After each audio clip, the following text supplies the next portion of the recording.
Welkom bij Mans Genoeg Online. Mans Genoeg is een project van Feniks Emancipatie Expertise Centrum in Tilburg, het langstbestaande emancipatiecentrum van Nederland.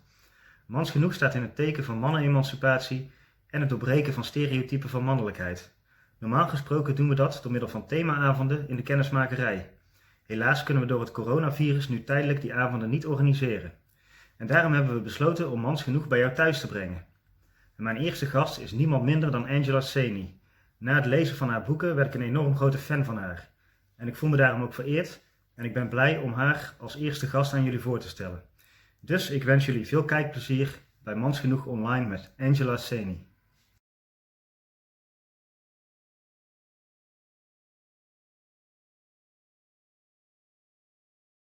Angela Saini, welcome to Man Enough, the first online episode. Thank you so much for doing this interview with me. Let me first ask you, how are you doing in these crazy times? I'm okay. We're managing fine. We have had, I have had friends and family who've lost loved ones, and those deaths have been pretty devastating. But as far as my immediate family goes, we're very lucky that we're healthy and safe home. Okay, good to hear you and your family are doing well.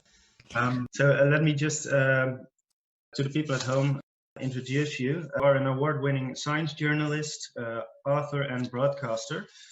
You present radio and television programs for the BBC, and your writing has appeared across the world, including in New Scientist, Prospect, The Sunday Times, Wired and National Geographic.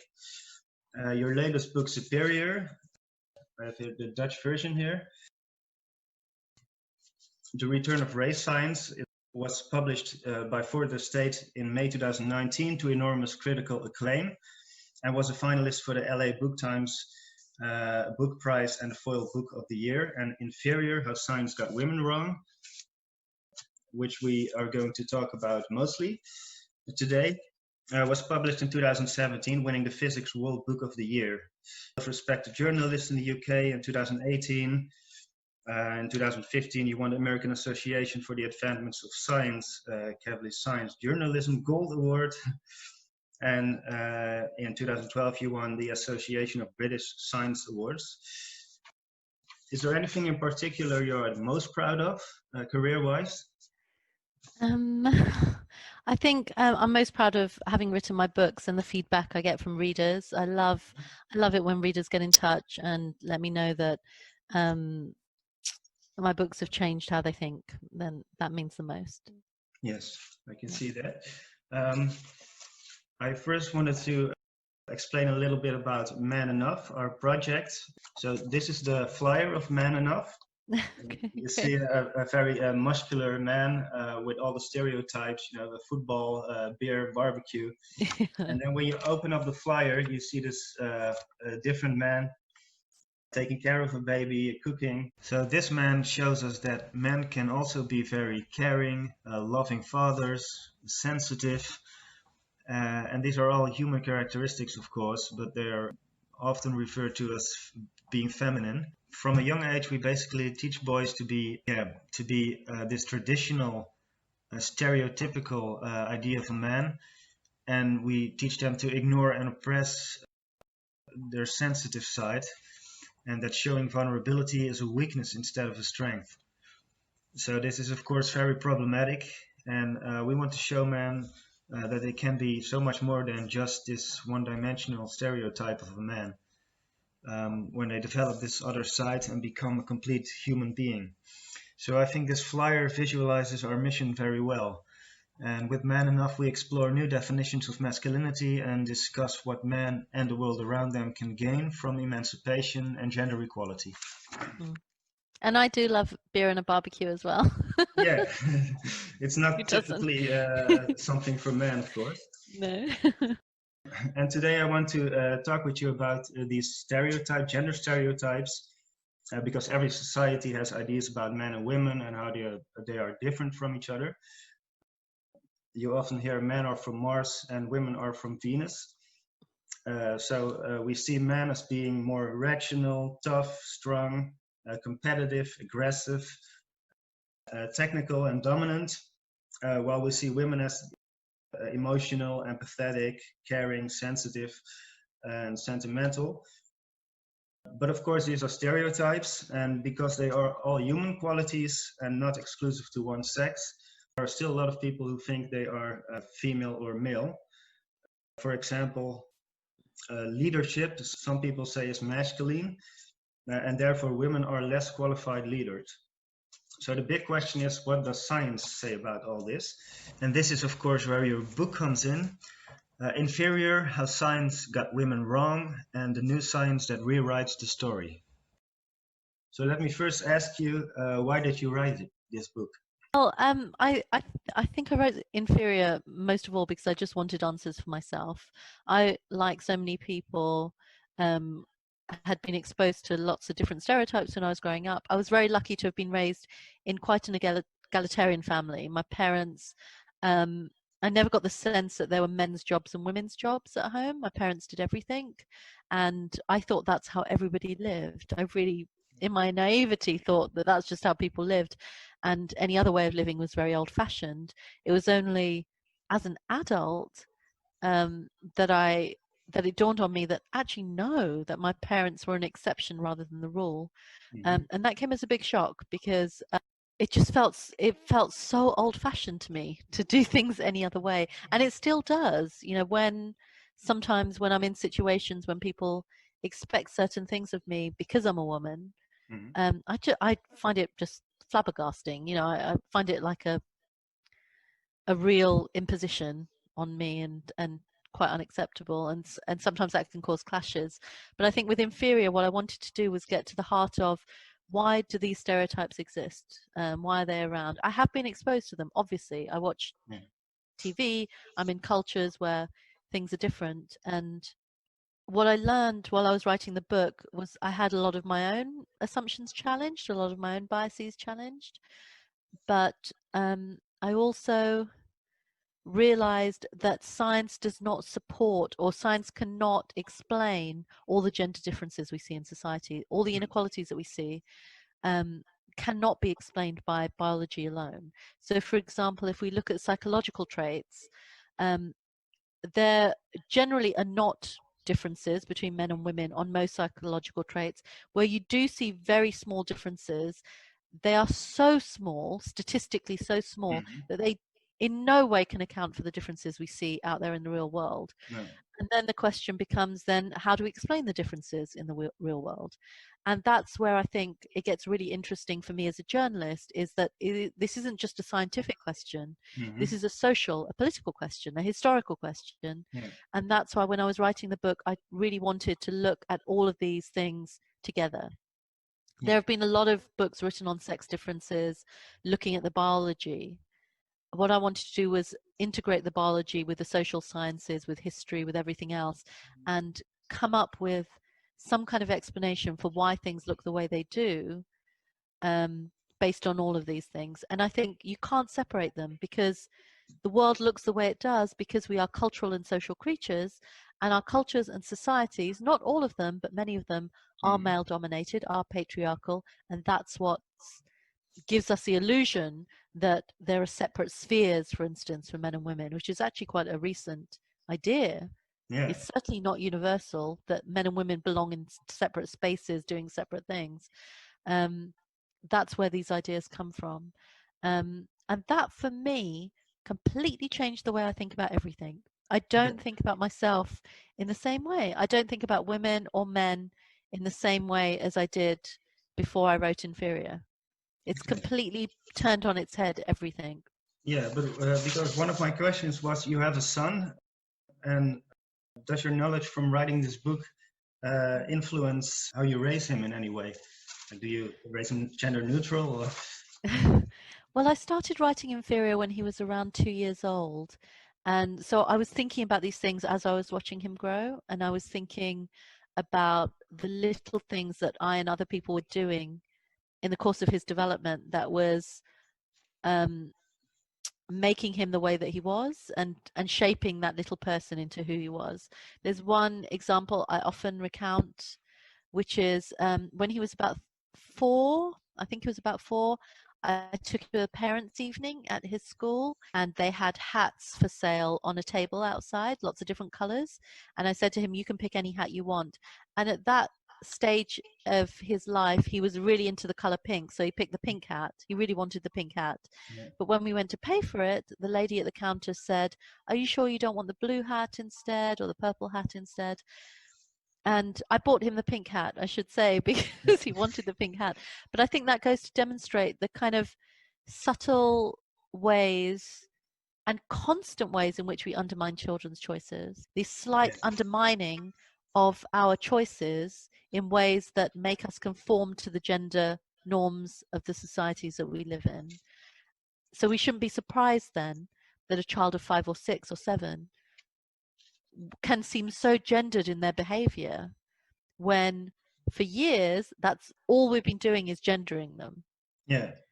So I try very hard to let him be himself, while also, as all parents I know want to do, fit in to society. No parent wants their child to be on their own, not fitting in. You want them to fit in, but at the same time you want them to be yourselves. It's not an easy balance. It's not easy at all. Understand. Yeah, you told about the very small differences that we can see in studies sometimes between men and women. I have an example of what we often see in those studies. We get to see a chart like this, and then they say, look, there's a difference between men and women. Yeah, can you explain a bit more about this? Well, I think bell curves are problematic for lots of different reasons. And actually, one reason, if you want to understand the maths and statistics behind why bell curves are misleading, I would very much recommend a wonderful book that came out last year by Rob Elliott-Smith, looking at algorithms and maths and statistics and how misleading it can be to understand statistics the way that we do. So bell curves in defining and describing human nature are actually imperfect, number one. Yeah. Number two, you're right. When you look at that bell curve and you see that little gap at the top, you see the pink and the blue helpfully color-coded there, and you think, oh, there's a difference there. We have to remember that that difference is usually very narrow. So it looks quite wide there, but if you're looking at most psychological traits, for example, spatial awareness, that gap will actually be very, very narrow, very small.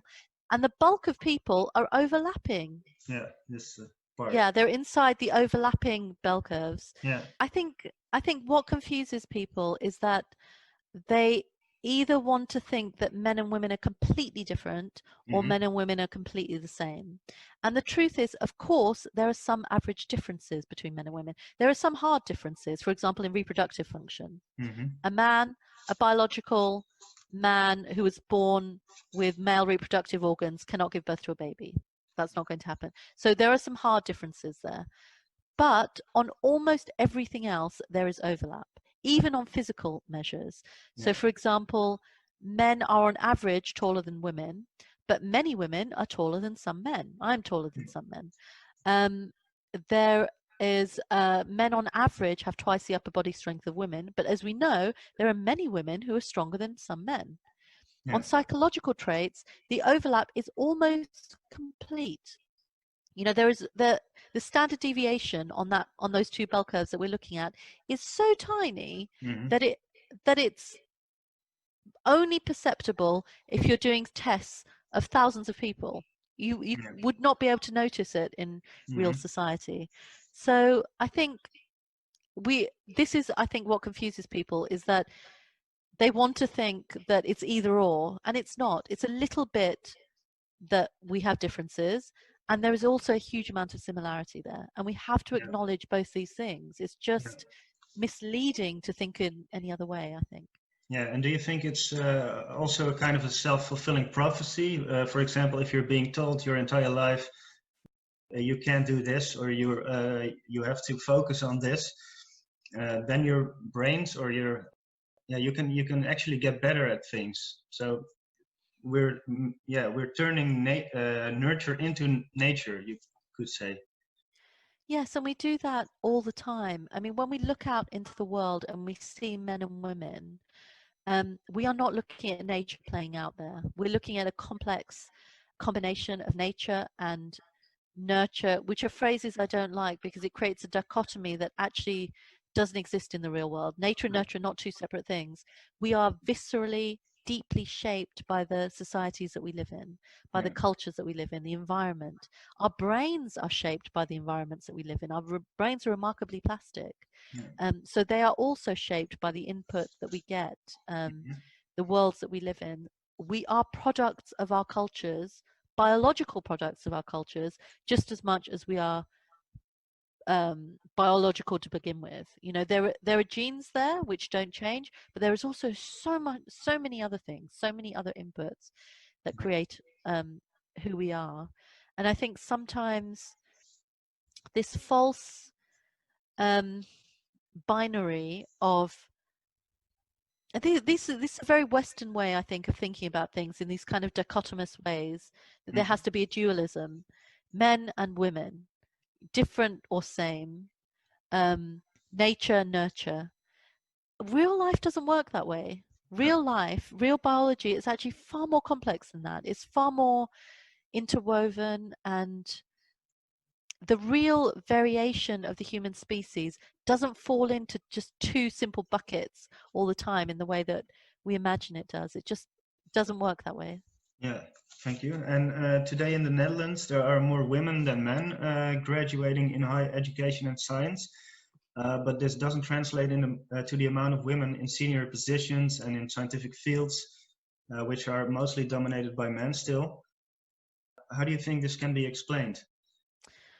There are countless explanations for the gender equalities that we see in society. One of them, I think one of the glaring ones, particularly in science, is that scientific careers often require very long hours. They require international travel. If you're a woman who wants to have a family, these are often incompatible. I've met women scientists myself who have had to take a step back in their careers because they cannot travel because they have children.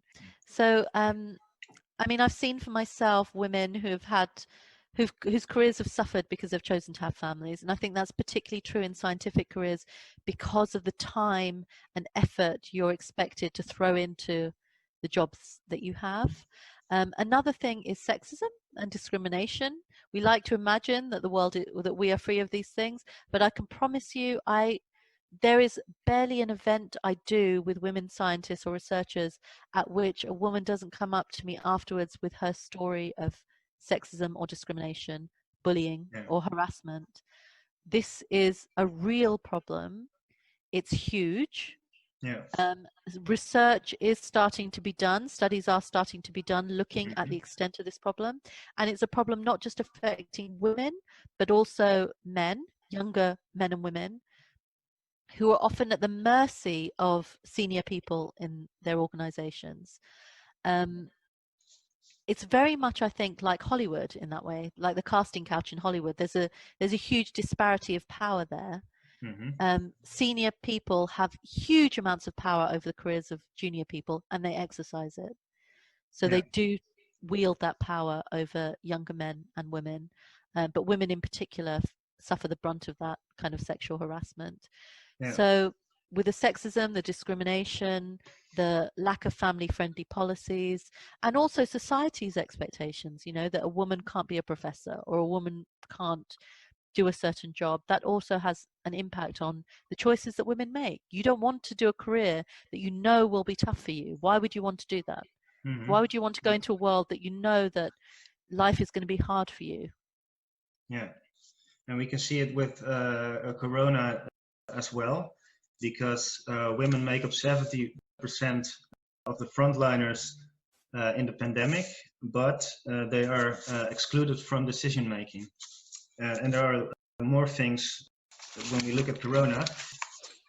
There was a study in the UK. Some people think this coronavirus can challenge traditional gender stereotypes because more men are at home with their families, and this is an opportunity for them to spend more time taking care of their children and doing domestic work.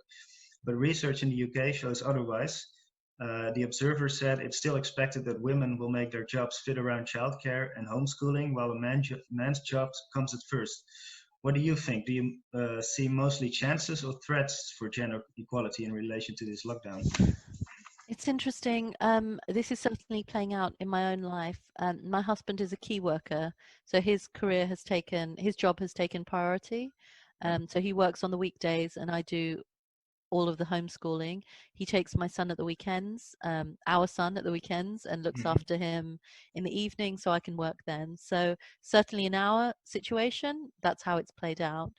I would like to think that that's not the case for every family, though.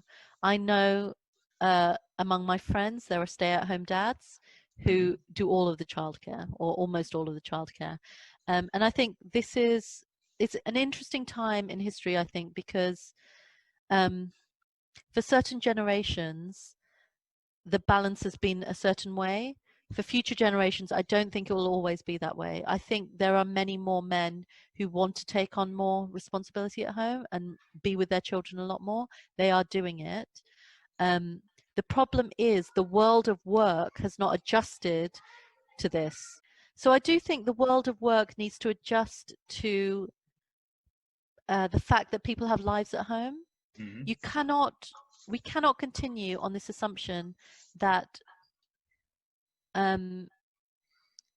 stuff at home doesn't matter, whether it's housework or cooking or taking care of elderly relatives or taking care of children. This work, which is work, needs to get done. I remember when I was growing up, my dad used to say, work is work. It doesn't matter where that work is done, it's just work. And someone has to do it. And that's the principle that we took in our household, was that my dad didn't think anything of cooking and cleaning or looking after children. He just thought, this is work. It doesn't matter who does it. This is work, and I have to do it just like you have to do it. And I think this is how society needs to be restructured, is that we need to take into account that work at home exists. It didn't disappear just because women went to work. It was still there, and someone has to do it.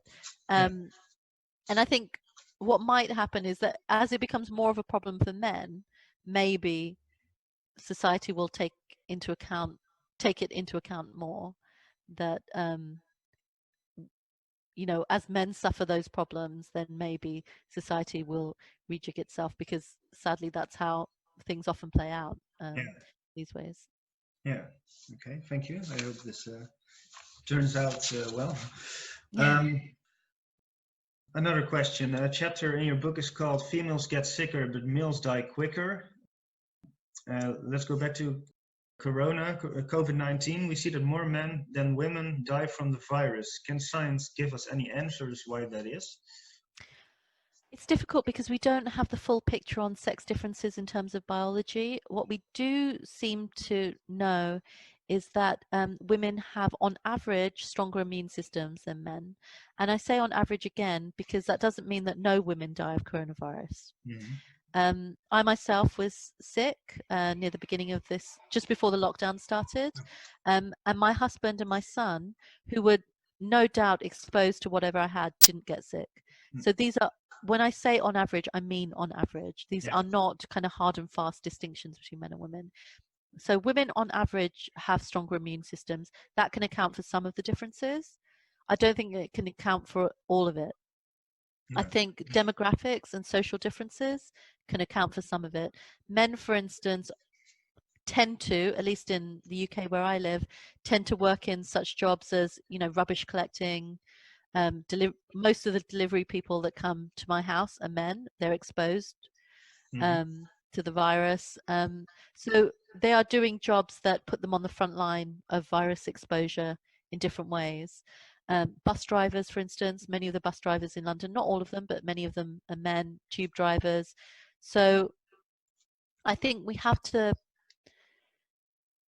bear in mind that these are not, I think what coronavirus has done is bring into sharp relief how inequalities work in society. And what they've done in particular is show that gender is not the only way we can think about inequality, nor is race. We have to think about income inequality.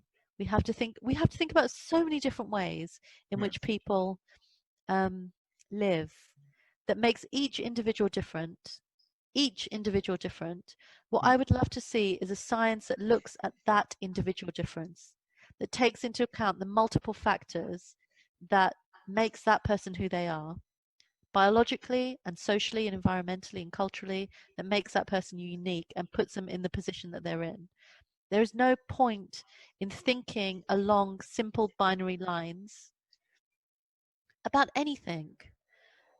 We are all a complex interplay of lots of different factors, and unfortunately we don't have a science that is at a position, maybe with, you know, if we have enough computing power and enough processing power one day, we can look at all these different factors in their entirety. We can understand people in their full complexity and really get to the heart of why things play out as they do.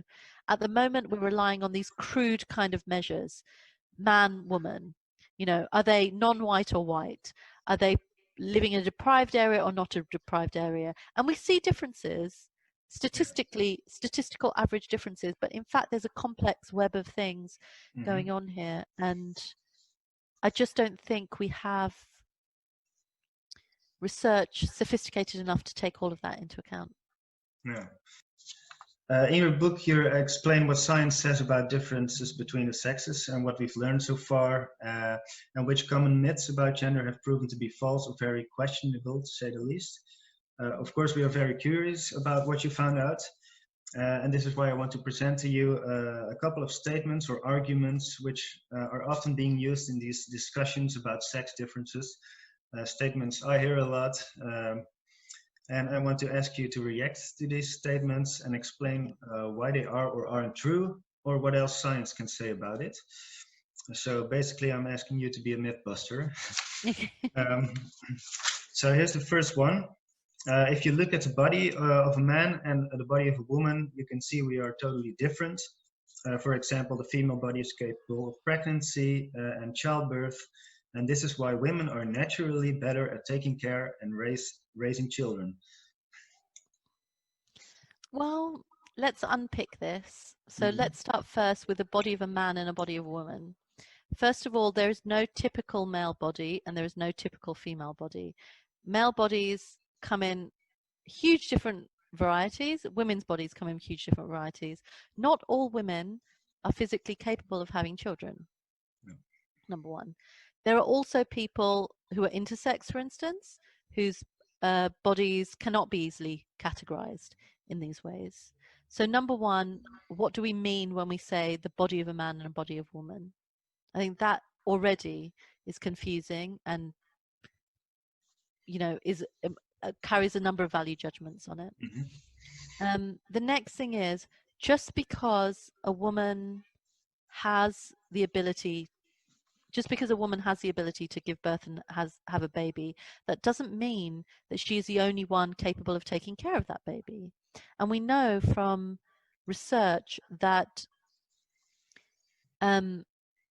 anyone who looks after a newborn baby, who looks after a child, releases hormones that bond them to that child. This is why in human societies, children are looked after by many different people, not just mothers, but siblings, grandmothers, grandfathers, fathers, extended families are always involved in childcare. This idea of a nuclear family in which the woman does the child rearing and the father goes out to work and doesn't get involved in childcare is actually a very recent Western invention. It certainly isn't the case for most of human history or for most people who live in the world. So, for example, my parents are from India. Traditionally in India, people live in extended families, and women certainly do not do all of the childcare. Children are raised in this kind of communal environment in which everybody is involved, and everyone feels a stake in that child, has a stake in that child's life, plays a part in raising that child. When we send our children to school or nursery, what are we doing if we're not giving other people a stake in the upbringing of that child? So there are very, you know, we are not one of those species in which the female does everything to look after that baby. We are just not that species. And neither can we be, because we know that women, a woman can't raise a child completely alone without any input from the rest of the world. We need food. Where is that food going to come from? We need schools. We need inputs. We need other people to help to be there and be part of that child's life. And that is completely human. So I just don't buy this idea that a woman is somehow the only person who is uniquely placed to look after a child. It just isn't borne out by the evidence of our species. No. Okay, thank you. Next one. This one is very common as well, and also you talk about it in your book. Male brains are different from female brains, and they are bigger and they are built differently. Men are therefore more rational and women are more emotional. Okay, well, there you go. Well, again, let's unpick this. First of all, male and female brains. So we must be talking about averages here, because not all male brains belonging to men are bigger than brains belonging to women. Brains in general are in proportion to our bodies. So yes, on average, men have slightly bigger brains, but that's only because they have on average slightly bigger bodies. So they're not in any way disproportionate to their body size. Neither are women's brains disproportionate to their body size. We also don't have any evidence at all looking at the structure of brains or looking at the size of brains that tells us anything about empathy. We don't know what the brain tells us about empathy. We're really at the very early days of understanding the brain, and we're certainly not at the point where we can somehow unpick whatever centers are connected to being nurturing or being empathic, and saying that only women have those features and men don't have those features. I mean, that just doesn't make any sense. No. And then there's evolution. Some people say when you look at the animal kingdom, and in particular the apes closely related to humans, you see that the females are more passive and monogamous, while males are more dominant and promiscuous. As humans are descended from apes, we can draw the conclusion these differences are evolutionary and based on instinct. In terms of dominance, yes, there are many primate species in which males are dominant. In terms of promiscuity, I don't know how it would be possible for only the males to be promiscuous in a species, because who are they mating with then? They have to be mating with someone, unless they're coercively mating with a small number of females, which I just don't know how that's possible. But so on this promiscuity question, I don't know if that's true. Also, primates are not universally male dominant. So we have two species that are closest to us genetically on the kind of evolutionary tree. Those are chimpanzees and pygmy chimpanzees, otherwise known as bonobos. Now, chimpanzees are male dominated, but pygmy chimpanzees or bonobos are female dominated. So, you know, when we're drawing conclusions about who we are, drawing inferences about who we are, naturally we do look at other primates, but I don't think there's any hard evidence to suggest that we are necessarily more like chimpanzees than like bonobos, or even hard evidence to suggest we are more like bonobos than chimpanzees. We are a species apart. We're unique. And although we have connections to other species, and we have a common ancestor somewhere, we don't know what that common ancestor was like. What we do know is that primates are not universally male dominated. So I don't think we can draw any conclusions then about what our ancestral past was like necessarily. No.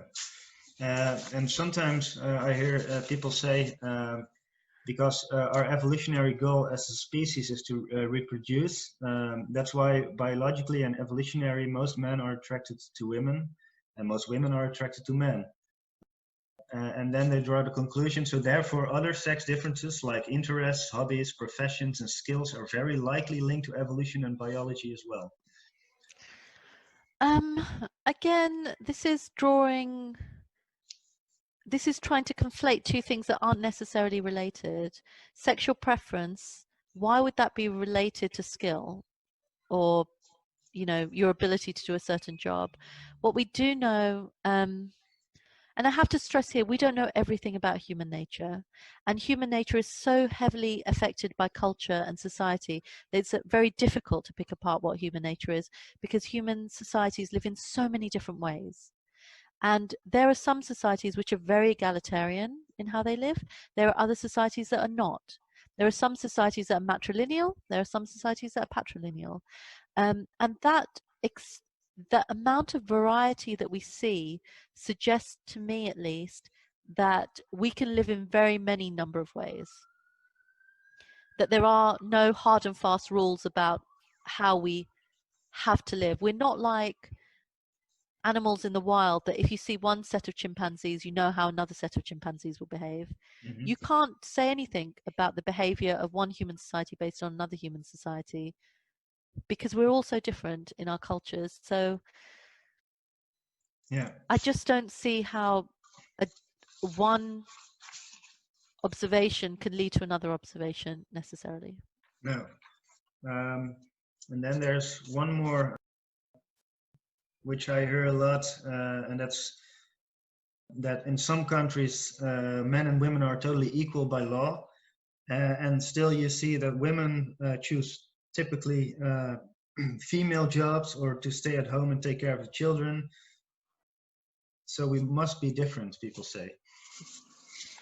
Yeah, this is an argument I hear sometimes from certain corners of the internet on social media. Yeah. And I would say that you can have total equality under the law, but that doesn't mean a society is totally fair or free of sexism.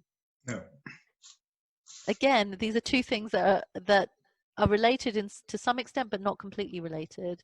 For example, we have racial equality under the law here in the UK, but does that mean there is no racism? Of course it doesn't. Of course there is xenophobia. Of course there are these problems. These are cultural, social issues, and they persist. And changing laws as recently as they have been changed, and we have to remember that the equality that women have, and they don't have full equality, but the equality that they have is fairly recent. You know, women only gained the vote around 100 years ago in many countries. Women were only admitted to many universities as full members, able to get full degrees, in the middle of the 20th century. There are lots of ways in which women are still legally and socially catching up with men in terms of what we have and what we don't have. So the fact that a law changes does not mean that society overnight changes its mindset. That mindset change takes a very long time, I think. What can we do about sexism in our society? I mean, what can men do watching this video, for example? What can we do to challenge this? Well, I think, and this is what I always say to people who ask me, what can I do to change other people's minds, is I always say, start with yourself first. We all contain bias, every single one of us. I know I do, because the process of writing my books has taught me just how much stereotype and bias I have inside me, and combating that is a daily challenge. Thinking about the assumptions that I'm making, reading and understanding where these assumptions came from, their historical roots, social roots, how they play out in my interactions with people. So I would say, if you can start with yourself, understand where your biases and prejudices come from, and also accept that you have them, because we all have them. I think that is the best place to start. If we each start with ourselves, then also we gain empathy with other people who may have biases and prejudices that we find completely objectionable, that we can't understand. You know, especially when I was writing Superior, I interviewed some people who think of me, because I'm brown, as belonging to an inferior race, who think I am naturally by birth belonging to an inferior set of people, that I have less value or less worth. And the reason I interviewed them is because if I don't understand what's going on in their heads, their prejudices and biases came from somewhere, just like mine did. And I have to understand them in order to understand myself. And I can only understand them first by understanding myself. Yeah. I wanted to ask about Superior and what similarities you found sexism and racism in science. Well, there is of course an overlap. If you look at kind of the far right online, who are some of the greatest purveyors and perpetrators of these ideas in scientific racism, these old 19th century ideas that don't by and large exist in mainstream science anymore, but you know, this belief in a hierarchy of races, that we are somehow subspecies or different breeds. Very often in those communities there is also a great deal of misogyny and belief in sex differences. So one of the publications I looked at when I was writing Superior was the Mankind Quarterly, which was a hugely discredited, scientifically racist publication that started coming out after the Second World War as a vehicle for scientific racism. It's still in publication today. And if you read the Mankind Quarterly today, you will see, I don't recommend it, but if you do want to read it, you will see that alongside articles looking at race, there are also articles looking at sex difference. So ideologically, there is a huge degree of overlap here. Among those who are wedded, deeply wedded to this idea of biological differences between groups. And what lies at the root of this belief is that the inequalities that we see in society are natural. That when we look out there in the real world and we see inequality, that this is not a product of social or historical factors, but that it's a product of biology, that it's nature playing out. And there's been a long pseudo-intellectual tradition going back hundreds of years trying to make those connections. It's still there now. It's still rampant. On social media and online, it is huge, and we really have to look out for it. And I think that's where the greatest overlap is. We have to understand that for these people, this is about maintaining the status quo. It's about not changing things. If anything, it's about going backwards to a society of sexual and racial segregation.